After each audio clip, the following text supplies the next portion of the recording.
Hello, DonInLondon here. It's October 23rd.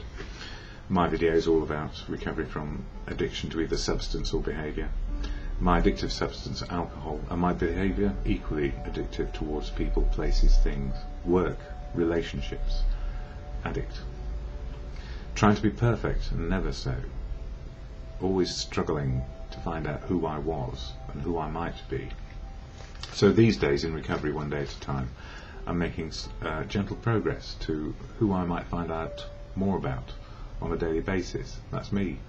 And hopefully I'm learning from everyone else who inhabits the world, but mainly those I come into contact with on a regular basis. So in recovery, one day at a time, what helps me? Well, the fellowship of AA, Alcoholics Anonymous. I don't speak for it, never can, never will, never want to. AA is full of unique, authentic human beings who can speak for themselves where they choose about their experience, strength and hope. So I share mine here, and also from the Daily Reflections, which is an AA literature book, this one. 1 page a day, a little bit of meditation around the 12 steps of action in the fellowship. 12 steps of action for an individual to be taking on a daily basis.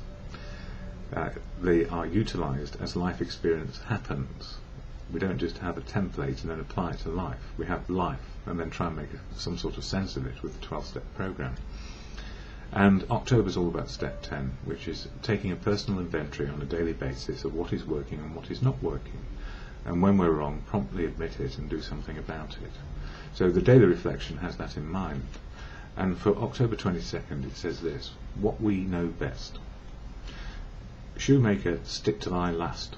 Better do one thing supremely well than many badly.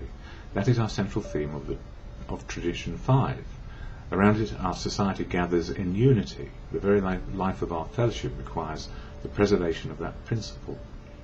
And this is really about the survival of AA and how we have one primary purpose, which is to help people with a desire to stop drinking, and in the process stay stopped ourselves. The survival of AA depends upon unity. What would happen if a group decided to become an employment agency, a treatment centre or social service agency? Too much specialisation leads to no specialisation, to frittering of efforts and finally to decline.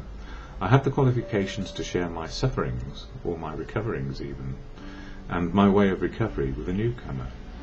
Conformity to AA's primary purpose ensures the safety of the wonderful gift of sobriety. So my recovery, my responsibility is enormous. The life of millions of alcoholics is closely tied to my competence in carrying the message to the still suffering alcoholic. And that is very much open to interpretation, because everybody is unique and authentic. But if we have unity around purpose, a desire to stop drinking and stay stopped, then we learn what is good, not only for ourselves, but share it. It doesn't mean it's going to be good for somebody else. Another person has to work out what is good for them. So it's never about indoctrination or dogma. The truth is, now, the life we have to lead soberly. And if we share that experience, strength and hope as we can and choose, then unity around purpose is assured and the fellowship will hold together. When things are tough or when things are easy, the serenity prayer comes to my aid in the moment of now. And that serenity prayer is either to God or good conscience, as you come to understand for yourself.